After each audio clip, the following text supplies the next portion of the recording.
या ब्रह्माच्युतशङ्करप्रभृतिवे देवे सदा वन्दिता सा मा पातु सरस्वती भगवते बुद्धि प्रदां शारदे बुद्धि प्रदां शारदे.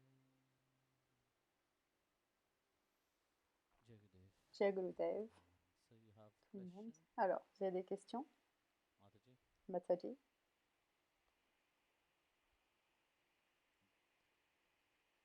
You are very wise people. Vous êtes des gens You très never have any sages. question. Vous n'avez jamais de questions. That show your level of Ça education. montre votre niveau d'éducation.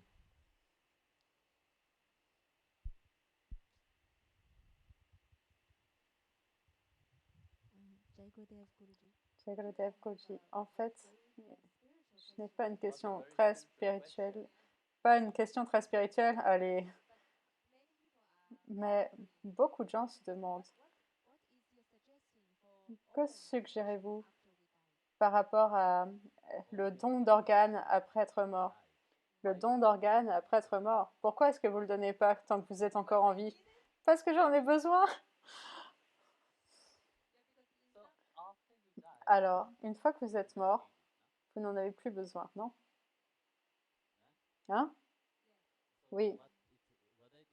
Alors, qu'il soit jeté à la poubelle ou qu'il soit mis à l'intérieur de quelqu'un, est-ce que ça vous change quelque chose?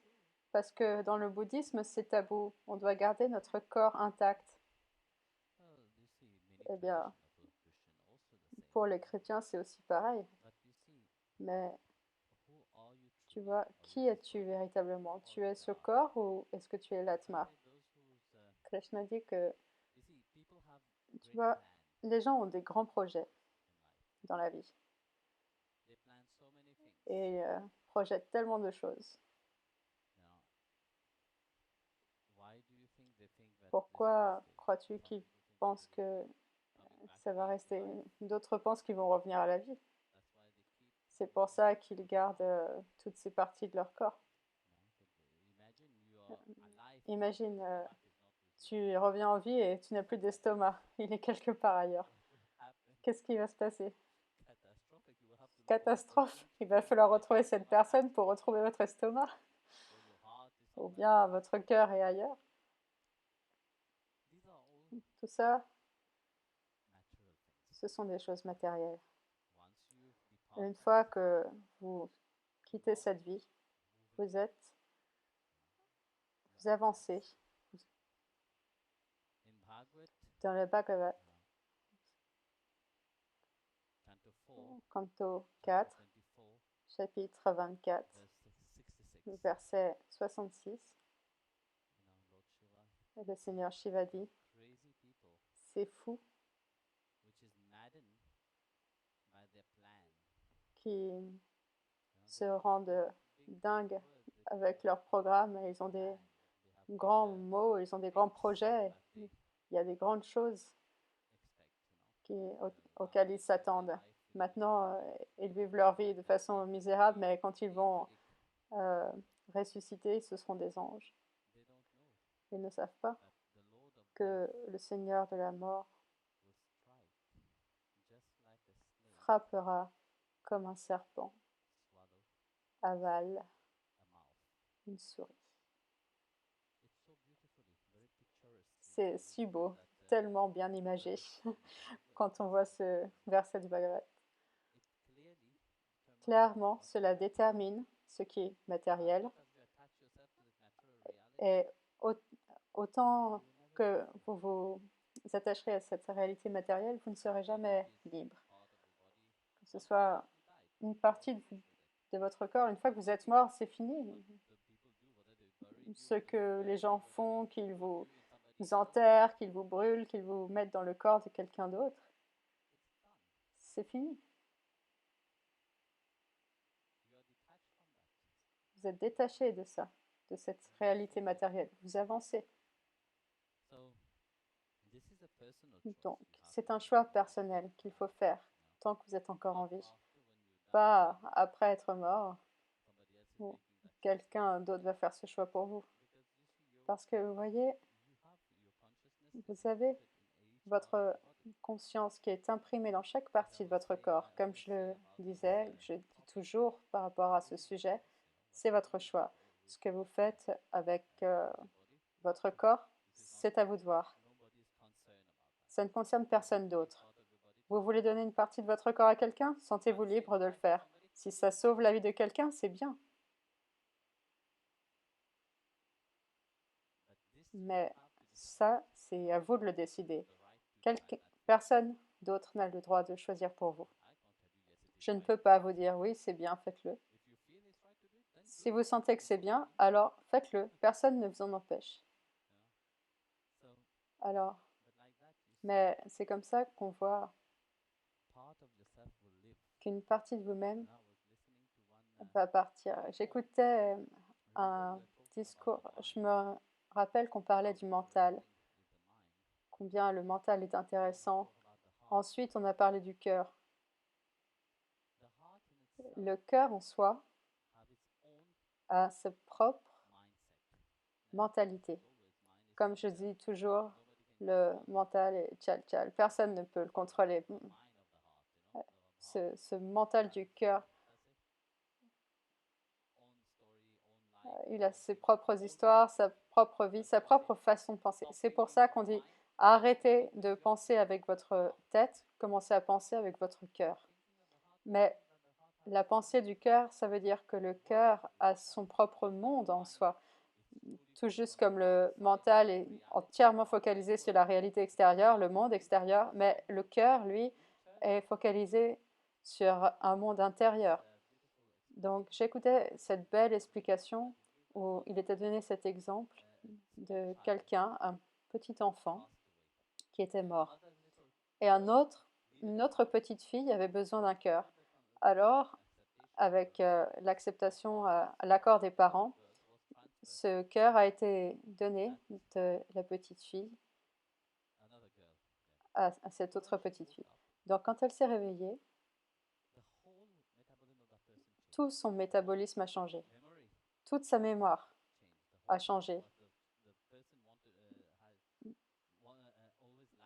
Tout ce que cette personne aimait manger, ce que l'enfant,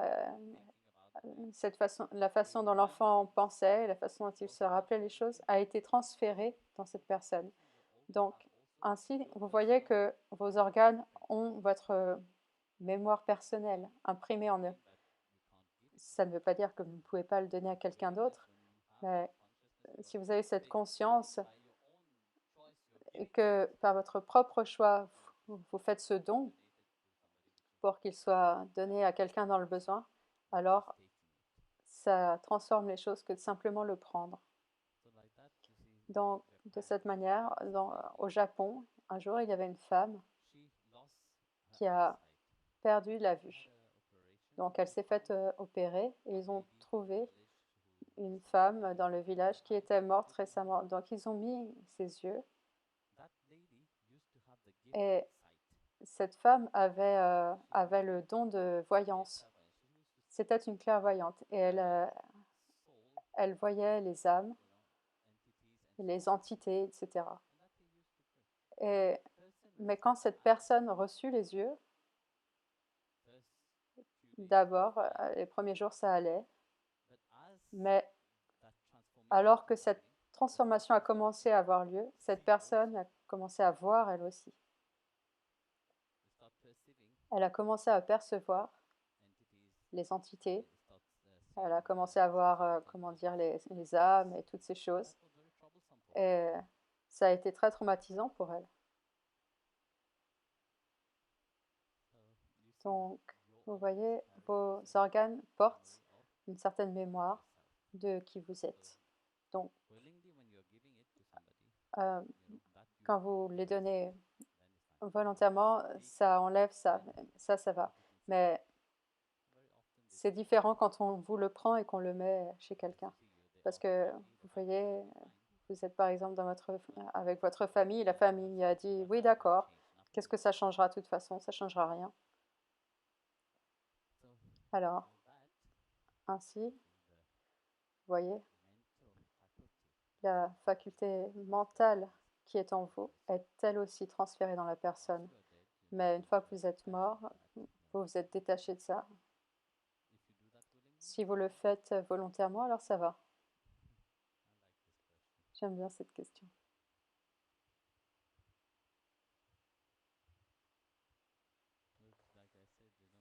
Comme je le disais, il y a tellement de projets que font les gens, mais ils ne savent pas de quoi demain est fait. Vous pensez que vous vous réveillerez demain, vous ne savez pas. Tous ces plans peuvent s'en aller, juste comme ça. Parce que la vie n'est pas entre vos mains.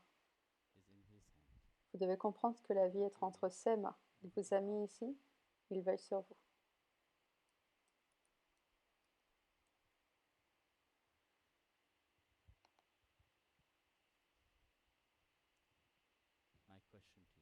Ma question pour vous maintenant.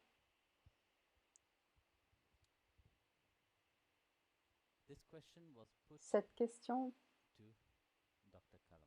a été posée au Dr Kalam. C'était le président de l'Inde. Et il a donné une très belle réponse que je donnerai plus tard. D'abord, je vais vous poser la question. Qui est si sage? Alors, je vais faire autrement. C'est moi qui vais choisir qui va répondre à la question. Donc, quelqu'un lui a posé la question. Il lui a dit, quel est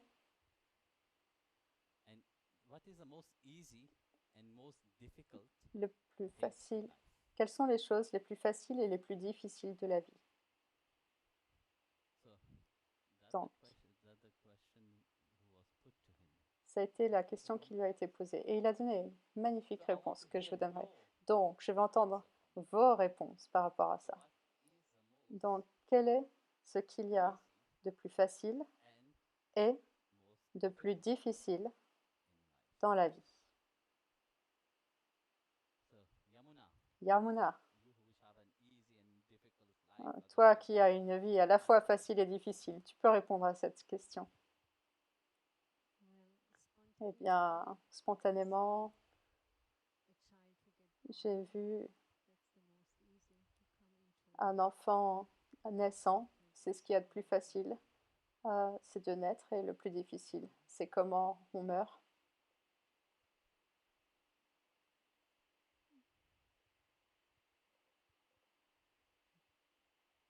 Oui. Si la naissance était facile, la mère, elle ne crierait pas. Si la naissance était si facilement acquise, cette mémoire que vous avez dans le ventre de la mère, où vous appelez Dieu, vous vous rappelez de tous ceux que vous avez traversés et que de devoir traverser, comment dire, quand votre tête est comprimée et que vous sortez, que votre tête est comprimée, toutes ces souvenirs de ces prières que vous avez faites dans le ventre de la mère s'en vont. Vous croyez que c'est facile? Non, c'est pas si facile. La mère sait. Donc, la mort n'est pas si difficile. Vous savez, la mort, ça arrive de façon très naturelle.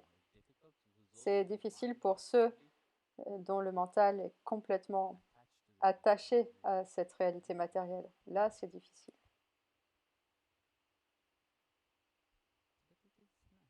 Mais c'est une belle réponse. Alors, maintenant, toi, monsieur, oui, prends le micro. Hello. Pourquoi est-ce qu'il faut le mettre si fort? Vous êtes sourd ou quoi? Réduis le son. Mon nom est Gaël. Non, je veux pas connaître ton nom, je le connais. Donne-moi la réponse. D'accord.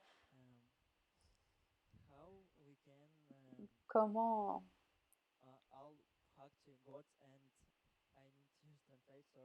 J'ai besoin d'une traduction. Pardon.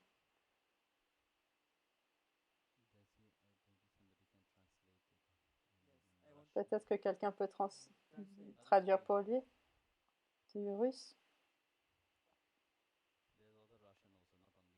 Il y a d'autres Russes aussi. Hein.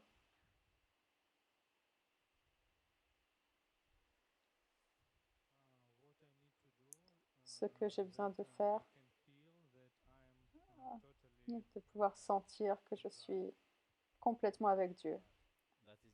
Avec Dieu. Ça, c'est facile. Et qu'est-ce qui est difficile?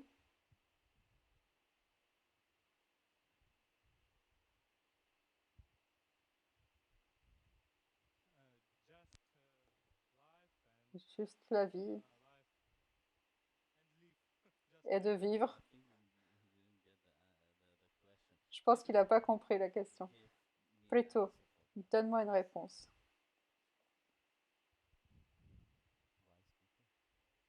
Les gens sages. Allez. La chose la plus facile dans la vie, c'est quand vous avez plein de problèmes. Et la difficulté, c'est que vous avez accepté tous ces problèmes.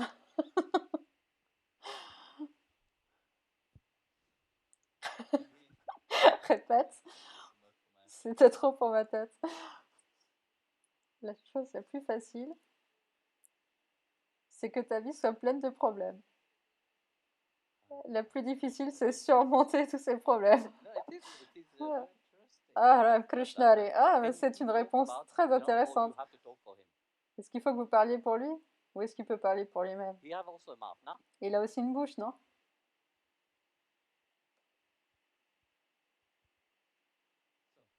Donc, tu peux parler pour toi-même, non? Bien. C'est très intéressant ce que tu as dit. Facile, c'est de naître. Parce que tu as été attaché à tellement de vie et de vie en vie, de vie en vie. La vie et la mort, ça devient facile. Et vraiment, ce qui est difficile, c'est d'accepter cette vie elle-même. On va reparler de ça. Parce que indirectement, dans le champ spirituel, c'est ça la réponse. Donc, voyons, voyons à partir des gens très sages de l'extérieur. Marina.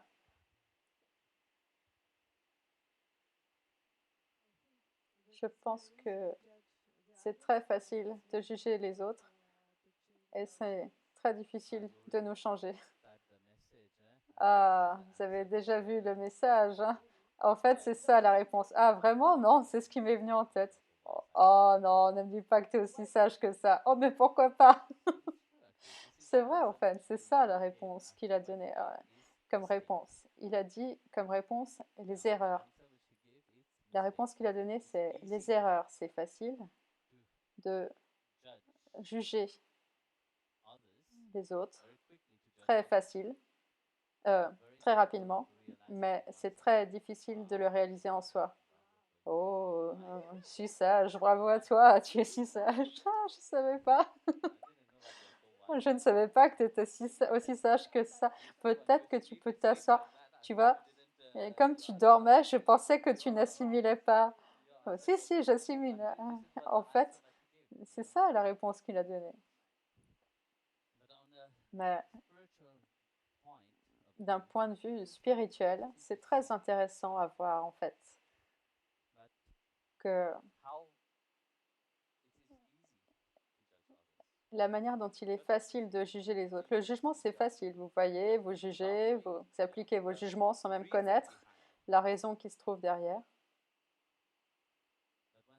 Mais quand vous vous regardez vous-même, ce que vous devez changer en vous-même, ça devient très difficile.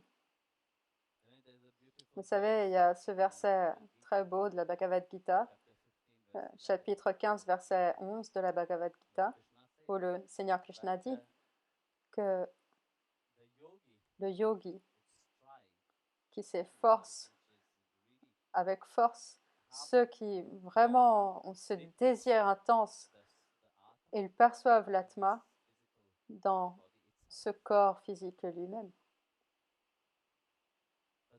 Mais ceux dont le mental est pollué, n'est pas raffiné, n'est pas intelligent, ceux dont le mental n'est pas purifié, même s'ils s'efforcent avec autant de force qu'ils peuvent, ils n'arrivent jamais à éteindre cet état. C'est si beau, vous savez, quand on voit comme c'est beau ce verset en lui-même, que pour les yogis dont le mental est complètement absorbé dans le divin, qui en est arrivé à cette immobilité, qui est arrivé par son comportement, par sa pratique spirituelle. Ils ont dominé ce mental qui est toujours à sauter dans tous les sens. Pour eux, c'est très facile. Pour ceux qui sont sincères dans leur pratique spirituelle, c'est très facile. Mais pour ceux qui mécaniquement font les choses, bien qu'ils soient dans le champ spirituel, mais s'ils ne sont pas, ils ne sont pas sincères dans ce qu'ils pratiquent, même s'ils pratiquent, ça devient très difficile.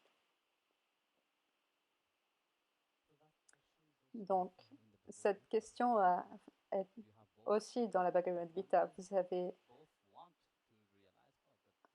les deux veulent réaliser Dieu, mais cette sincérité avec laquelle on fait sa pratique est très importante. Donc il explique ici ce dont vous avez besoin pour être capable de vous transformer. Un mental qui est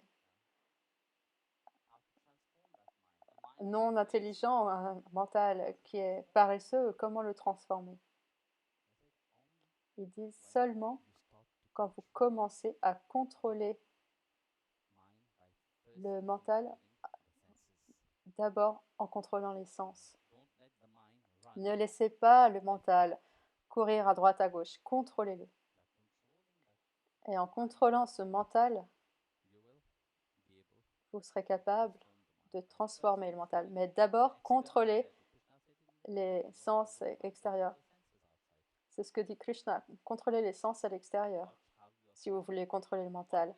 Ce que vous dites, observez ce que vous écoutez. Parce que toutes ces choses qui entrent dans vos oreilles, c'est ce qui transforme votre mental. C'est pour ça qu'il est dit que la transformation arrive par ce qui entre dans les oreilles. Ça, commencez à être vigilant à ces deux choses, à ce que vous regardez et à ce que vous écoutez. À ce que vous mangez, le goût. Vérifiez tous vos sens. Que faites-vous? C'est très important aussi. Comment vous faites les choses, avec quelle attitude vous les faites. Le sens de l'odorat, on vous dit, ne mettez pas votre nez dans les choses des autres. Occupez-vous de vos propres affaires. Ça, c'est le sens de l'odorat. Donc, voilà comment vous allez contrôler d'abord ce mental. Deuxièmement, il ne faut pas seulement contrôler le mental, mais aussi l'intellect doit se transformer. Pour que ça devienne permanent, il faut que cet intellect se transforme lui aussi. Comment vous allez transformer votre intellect?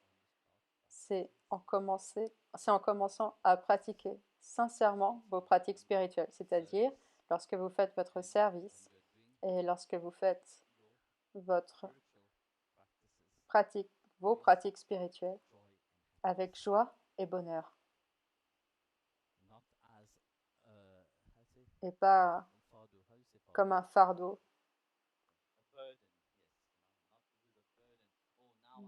Pas comme quelque chose de pesant, comme ah, maintenant je dois faire mon japa, que vous le faites avec dégoût, ah, je dois faire mon kriya, mais je suis fatiguée, je me sens paresseux. Beaucoup de gens ne pratiquent pas ou pratiquent avec cette attitude. De cette manière, vous pouvez pratiquer toute votre vie, vous n'atteindrez jamais rien. Mais ceux qui pratiquent sincèrement, avec cœur, que oui, j'ai envie de le faire, même si je le fais mal, même si je le fais qu'un peu, mais j'ai ce profond a désir, besoin de le faire, alors j'atteindrai ça. Cette sincérité que vous mettez dedans, cette envie impatiente de les réaliser, permettra aux choses de se produire. Mais ceux qui ne sont pas sincères, qui peuvent parler de oui, je vais pratiquer ça parce que j'ai envie d'atteindre là, ils n'y arriveront jamais. C'est une erreur que font tout le monde. C'est une grande erreur. Et ils pensent que la spiritualité, ils pensent que Bhakti c'est très facile. Vous savez? Ils se trompent eux-mêmes. Ils se mentent à eux-mêmes. Et ils croient à ce mensonge.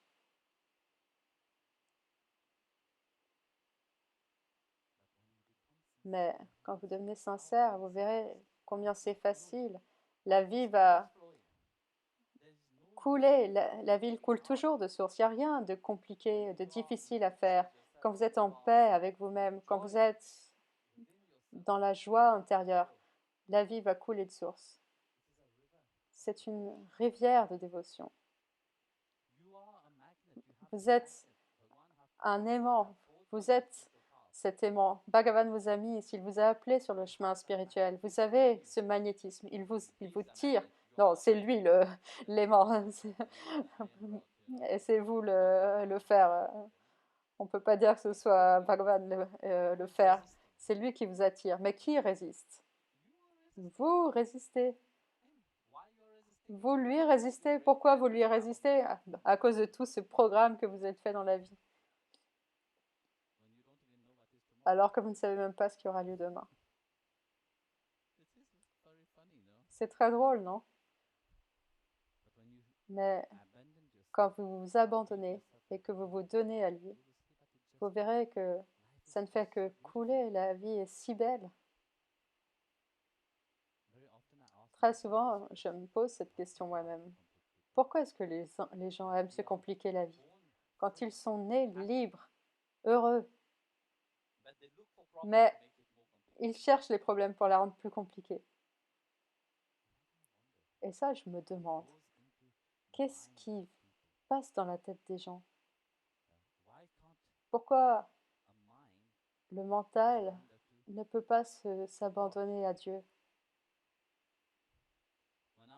Quand j'étais petit, ma mère, vous savez, je suivais toujours ce que faisait ma grand-mère. J'allais toujours avec elle au temple de Kali. J'allais toujours au mandir, à ce grand temple là-bas.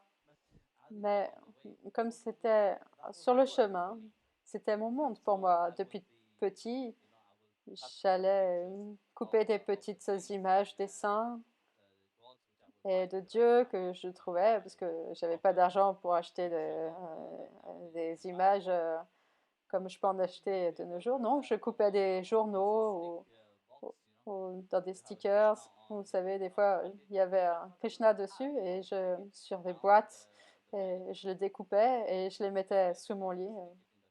Je les collais dans un coin là-bas et je volais des bâtonnets d'encens. Vous savez, comme ma tante s'est mariée, je volais ces encens.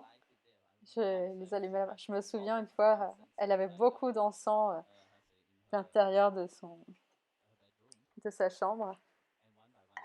Et un à un, je les ai tous volés. Et bien sûr, elle savait. Elle cherchait un jour où étaient passés tous ces bâtons d'encens. Elle savait que c'était moi. Et j'ai une bonne leçon. On bien frappé. Mais c'était ma vie quand j'étais petit. Ma vie, ce n'était pas d'avoir des jouets, de jouer. Si vous demandez à mon père, il vous le dira. Si vous demandez à mon oncle, il vous le dira. Pour moi, c'était ça, mes jouets. Et je me souviens, j'ai brûlé le lit en essayant de brûler du camphre, même jusqu'à aujourd'hui. La dernière fois, j'ai été dans la chambre de mon père et j'ai regardé sous le tiroir. Et ça m'a rappelé ce souvenir que je me revois comment je brûlais le camphre et que tout était devenu noir. Non, non, non, n'allez pas dans ma chambre, mais juste pour vous dire. que c'était là. Mais ils sont si bons, ces souvenirs. Mais j'avais coutume de faire cette vénération et ma mère me disait, mais pourquoi est-ce que tu n'arrêtes pas d'embêter Dieu comme ça? Et dans mon tête, je me disais, mais comment est-ce qu'on peut embêter Dieu? Rien ne peut l'embêter. Pourquoi est-ce que tu dois le fatiguer comme ça? Laisse-le se reposer. C'est ce qu'elle me disait. Et jour et nuit, toujours à chanter son nom, et toujours à penser à lui, et à l'appeler. Mais laisse-le dormir un peu. Et un jour, ma mère m'a dit, tu sais, ton mental est tellement sur Dieu, tu vas devenir fou. Elle m'a dit ça. Et j'ai dit, mais si je deviens fou pour Dieu, ça va. Alors que j'étais tout petit, c'est ce que je lui ai dit. Et maintenant, quand je réalise, je me dis, eh ben, quelle, quelle grande bouche.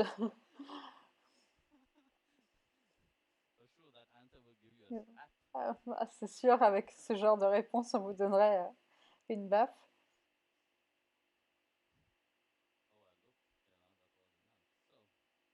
Bon, euh, vous voyez, c'était naturel. Je suis sûre que quand vous regardez votre vie, il y a eu des similarités aussi, peut-être. Moi, je ne sais pas. Mais Bhagavan a vu quelque chose en vous et il a mis quelque chose en vous. Vous avez travaillé tellement de vie pour qu'il se révèle à vous, même s'il se révèle sous la forme de son nom. Il a vu quelque chose que vous portez, que vous ne percevez pas à l'intérieur de vous. Et c'est là où vous commencez à plonger à l'intérieur et à regarder à l'intérieur. Là, vous verrez ce que lui voit à l'intérieur de vous. Vous savez? Donc,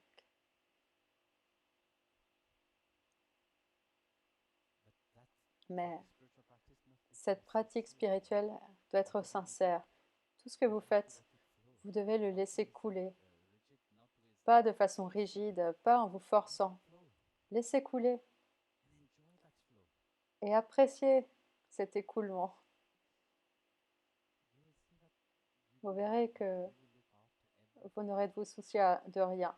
Il veillera à tout. Vous verrez dans toutes les écritures, l'hindouisme, la chrétienté, le christianisme et d'autres probablement aussi. Toutes ces religions vous disent il n'y a pas besoin de s'inquiéter à partir du moment où vous vous abandonnez à lui. Si votre mental est absorbé en lui, c'est lui qui s'occupera de tout. Dans la Bible, il est dit qu'il est celui qui s'occupe des oiseaux. Il est celui qui s'occupe des animaux. Il ne les laisse pas partir sans manger. Il veille sur eux. Il prend soin de chacun d'eux. Vous pensez que vous êtes moins que ça? Et c'est là combien vous devez croire en lui et cette confiance reviendra à l'intérieur de vous. Un jour, le roi Akbar était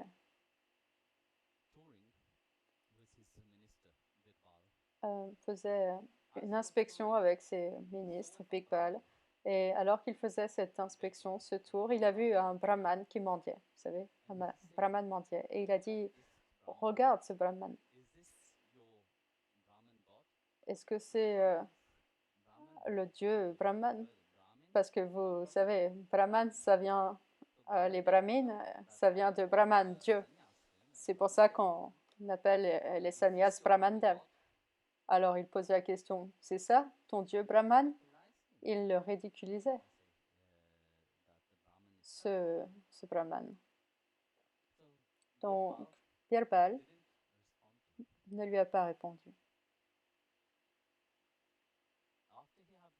Après qu'il soit passé, dans l'après-midi, Birbal alla voir le brahman et il dit au brahman, pourquoi est-ce que tu mendies? Et il a dit, je dois mendier parce que je n'ai rien d'autre à faire.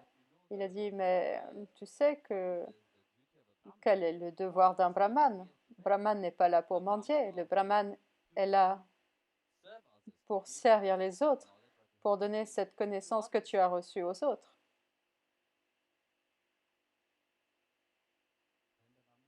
Alors le brahman a dit, mais je dois bien manger, non? Je n'ai rien.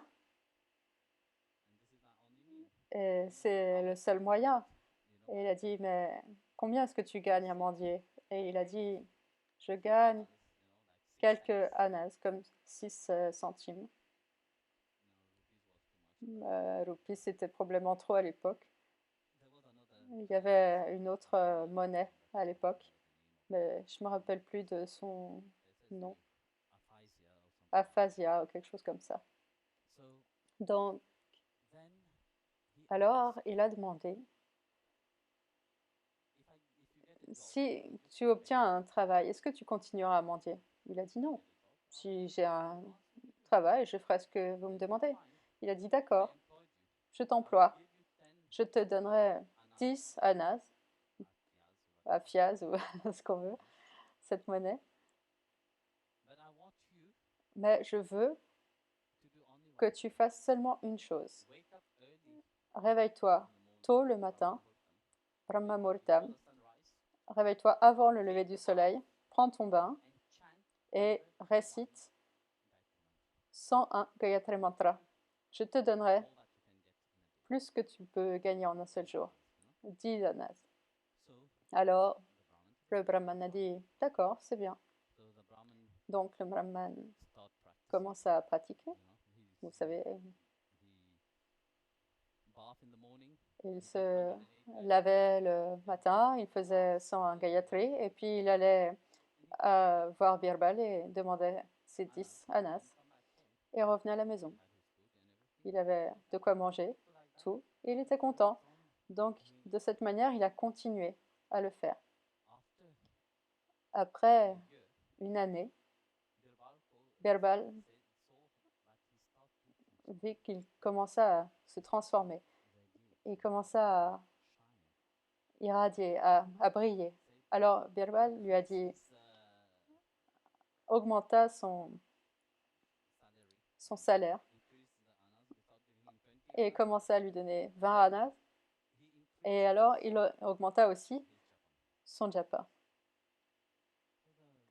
Donc le sadhu, il était tellement content. Et il récitait. Et d'un coup, il arrêta à aller voir Birbal. Pourquoi? Parce qu'il commença, vous savez, il brillait, il irradiait. Le Gayatri lui-même réfléchissait sur lui. Que les gens, rien qu'en étant en sa présence, pouvaient se sentir bien et heureux. Vous savez, les gens étaient attirés vers lui. Donc, vous savez, les gens, quand ils viennent dans notre tradition hindoue, on ne vient jamais les mains vides voir les saints ou les temples. On apporte toujours quelque chose, même si c'est une petite chose, on apporte toujours quelque chose. C'est ça notre culture. On a appris à ne pas aller voir quelqu'un les mains vides.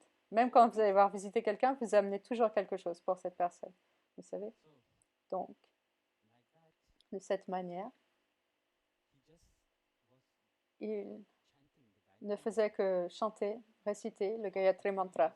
Après 2 ans de récitation du Gayatri Mantra, il arrêta d'aller voir son argent. Les gens lui apportaient tellement de choses. Et les gens étaient attirés et ils venaient de très loin pour le voir. Mais il n'a jamais abandonné sa récitation du Gayatri. Donc beaucoup de gens sont venus prendre refuge à ses pieds, à prendre des instructions de sa part. Et bien sûr, il commençait à être reconnu. Après quelque temps, il était très connu dans tous les entourages. Donc Akbar a entendu parler de ce saint. Donc Birbal a dit, ok, allons-y le voir. Donc ils y allèrent et il s'inclina devant lui parce qu'il pouvait voir le, le rayonnement du Gayatri Mantra qui réfléchissait à travers lui, et il a vu son grand Mahapurusha.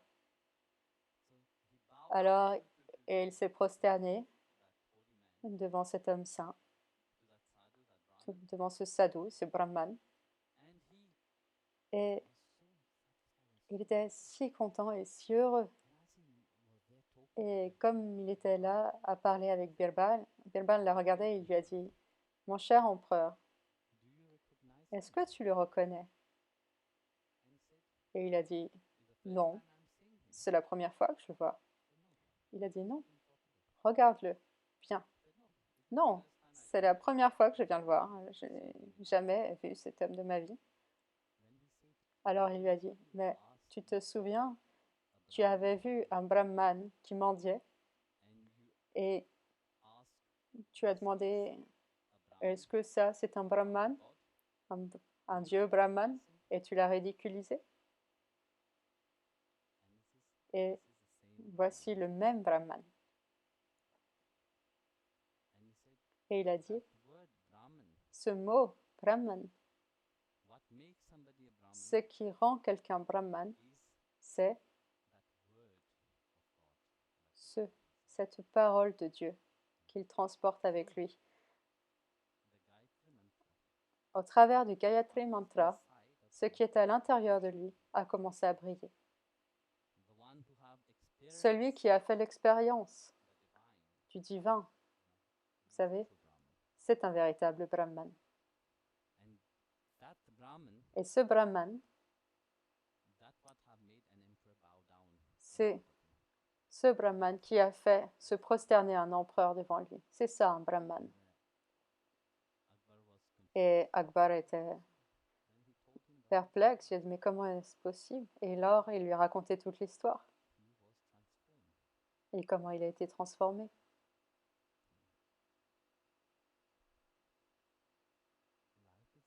La vie, c'est pareil, vous savez. Quand vous êtes sincère dans votre pratique spirituelle, alors vous n'avez pas besoin d'aller jusqu'à Dieu. Dieu vient vers vous.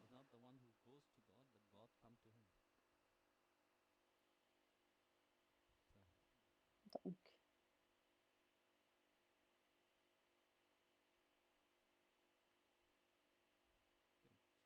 bien. Oui. D'autres questions?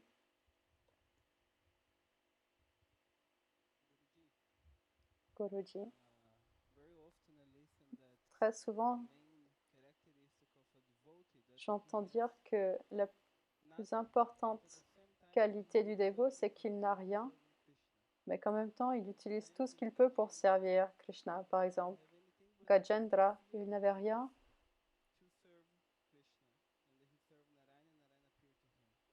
mais il a pris cette fleur pour appeler Narayana. Donc ma question c'est que dans la Bhagavad Gita,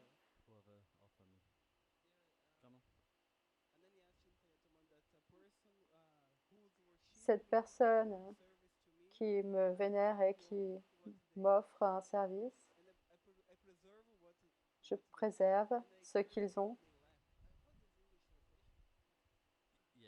Je ne sais pas quelle est la traduction anglaise.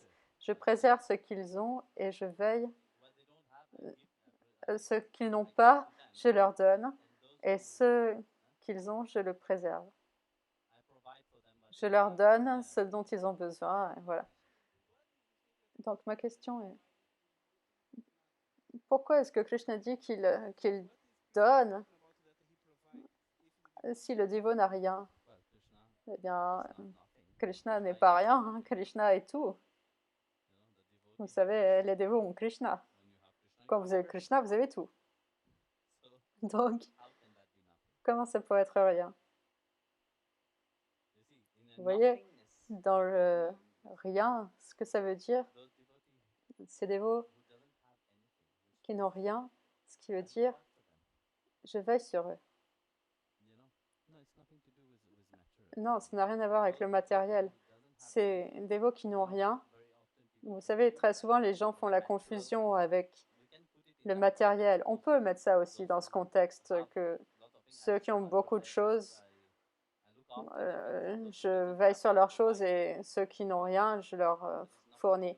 Mais ça n'a rien à voir avec ça, parce que vous voyez, un dévot, ça ne veut pas dire, quand vous arrivez à ce niveau de dévotion, Krishna est tout. Est-ce que vous pouvez dire que vous n'avez rien? Non, tout est Krishna. Donc,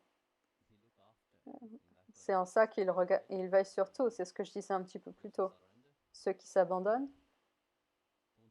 ils n'ont pas besoin de se soucier de rien, de ce qui va se produire. Oui, qu'est-ce que vous disiez?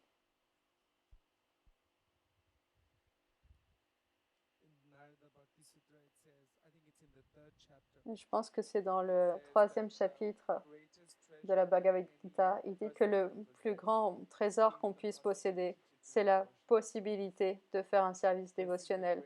C'est le plus grand trésor qu'on puisse avoir.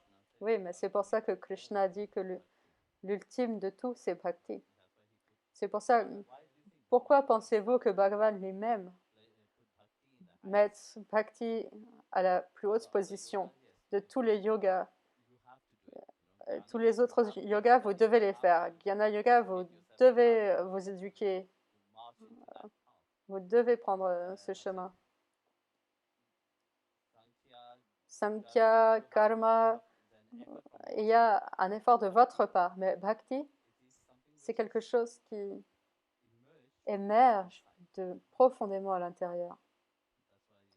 C'est pour ça que vous voyez cet bel exemple du lotus lui-même. À l'intérieur de ce monde entier, quand vous voyez une graine de lotus, une fleur de lotus, d'où est-ce que ça grandit? Ça grandit dans la boue, non? Et de l'eau. Mais quand vous regardez ces feuilles, il n'y a pas une seule goutte d'eau ou de boue dessus. Ça s'ouvre d'une manière si belle. Pourquoi? Parce qu'elle ne se fait pas contaminer. Tout l'entourage, parlons comme ça, le mental abandonné. Et parfois, vous savez, l'abandon, c'est un spectacle pour l'extérieur. Mais là, il faut comprendre que parler d'abandon, c'est ceux dont le mental est complètement absorbé sur lui. Le monde n'est devenu que lui. Alors, ils deviennent comme ce lotus. Rien ne peut plus les toucher. Et il veille sur eux. Il est le soleil qui brille sur ce lotus, qui lui donne, qui peut donner son parfum à tout. Pardon, je t'ai arrêté.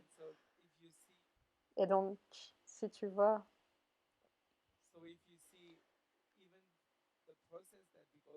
si on va à ce processus qu'on traverse en tant que dévot, cette initiation qui nous est donnée, dans l'initiation qui nous est donnée, ce service dévotionnel nous est donné. Dans les différentes choses que Guruji nous a données, il nous a donné tout ce dont nous avons besoin. On en parlait et je disais, tu nous as rendu quasiment impossible d'échouer. C'est presque impossible d'échouer parce qu'il y a tellement de routes qui nous sont offertes.